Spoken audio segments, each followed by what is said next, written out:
One day, Jesus was praying in a certain place.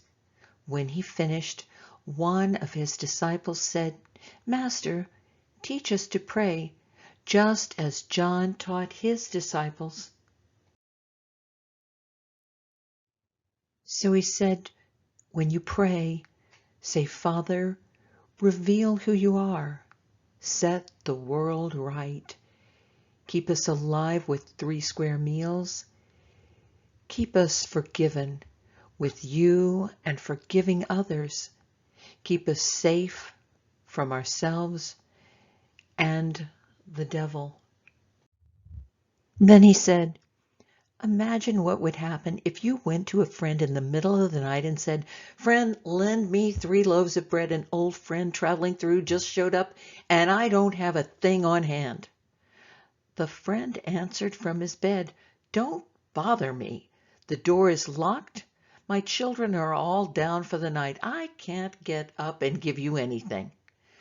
But let me tell you, even if he won't get up because he's a friend, if you stand your ground, knocking and waking all the neighbors, he'll finally get up and give you whatever you need." Here's what I'm saying. Ask and you'll get. Seek and you'll find. Knock and the door will open. Don't bargain with God. Be direct. Ask for what you need. This is not a cat and mouse hide and seek game we're in. If your little boy asks for a serving of fish, do you scare him with a live snake on his plate? Or if your little girl asks for an egg, you trick her with a spider? As bad as you are, you wouldn't think of such a thing. You're at least decent to your own children.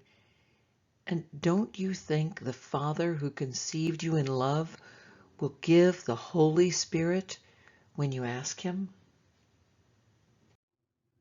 Jesus delivered a man from a demon that had kept him speechless. The demon gone, the man started talking a blue streak, taking the crowd by complete surprise. But some from the crowd were cynical. Black magic, they said. Some devil trick he's pulled from his sleeve. Others were skeptical, waiting around for him to prove himself with a spectacular miracle. Jesus knew what they were thinking and said, "Any country in civil war for very long is wasted. A constantly squabbling family falls to pieces. If Satan cancels Satan, is there any Satan left? You accuse me of ganging up with the devil, the prince of demons, to cast out demons. But if you're slinging devil mud at me, calling me a devil who kicks out devils, doesn't the same mud stick on your own exorcist? But if it's God's finger I'm pointing that sends the demons on their way, then God's kingdom is here for sure. When a strong man, armed to the teeth, stands guard in his front yard, his property is safe and sound. But what if a stronger man comes along with superior weapons? Then he's beaten at his own game. The arsenal that gave him such confidence hauled off, and his precious possessions plundered. This is war, and there's no neutral ground. If you're not on my side, you're the enemy. If you're not helping, you're making things worse. When a corrupting spirit is expelled from someone, it drifts along through the desert looking for an oasis, some unsuspecting soul it can bedevil. When it doesn't find anyone, it says, "I'll go back to my old haunt." On return, it finds the person swept and dusted, but vacant. It then runs out and rounds up 7 other spirits dirtier than itself, and they all move in, whooping it up. That person ends up far worse than if he'd never gotten cleaned up in the first place. While he was saying these things, some woman lifted her voice above the murmur of the crowd. "Bless the womb that carried you, and the breast which nursed you. Jesus commented, even more blessed are those who hear God's words and guard it with their lives. As the crowd swelled, he took a fresh tack. The mood of this age is all wrong. Everybody's looking for proof, but you're looking for the wrong kind. All you're looking for is something to titillate your curiosity, satisfy your lust for miracles, but the only proof you're going to get is the Noah proof given to the Ninevites, which looks like no proof at all. What Noah was to Nineveh, the Son of Man is to this age. On Judgment Day, the Ninevites will stand up and give evidence that will condemn this generation, because when Jonah preached to them, they changed their lives. A far greater preacher than Jonah is here, and you squabble about proofs. On Judgment Day, the Queen of Sheba will come forward and bring evidence that condemns this generation, because she traveled from a far corner of the earth to listen to wise Solomon. Wisdom far greater than Solomon's is right here in front of you, and you quibble over evidence. No one lights a lamp, then hides it in a drawer. It's put on a lampstand, so those entering the room have light to see where they're going. Your eye is a lamp, lighting up your whole body. If you live wide-eyed in wonder and belief, your body fills up with light.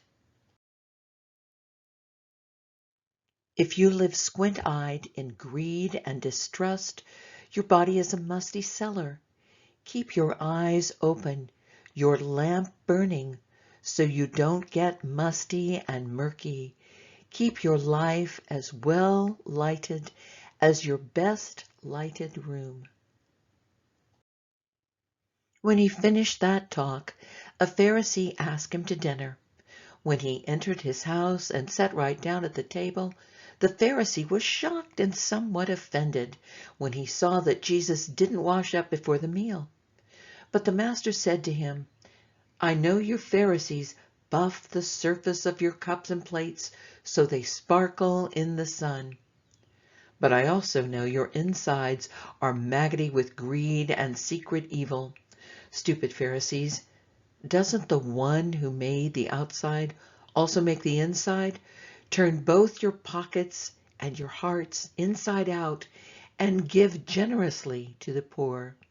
Then your lives will be clean, not just your dishes and your hands. I've had it with you. You're hopeless, you Pharisees, frauds. You keep meticulous account books, tithing on every nickel and dime you get, but manage to find loopholes for getting around basic matters of justice and God's love. Careful bookkeeping is commendable, but the basics are required. You're hopeless, you Pharisees, frauds. You love sitting at the head table at church dinners, love preening yourselves up in the radiance of public flattery. Frauds! You're just like unmarked graves, people walking over that nice grassy surface, never suspecting the rot and corruption that is 6 feet under. One of the religion scholars spoke up. Teacher, do you realize that in saying these things you're insulting us? He said, yes, and I can be even more explicit. You're hopeless. You religion scholars, you load people down with rules and regulations, nearly breaking their backs, but never lift even a finger to help. You're hopeless.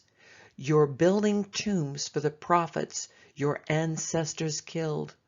The tombs you build are monuments to your murdering ancestors, more than to the murdered prophets. That accounts for God's wisdom saying, I will send them prophets and apostles, but they'll kill them and run them off.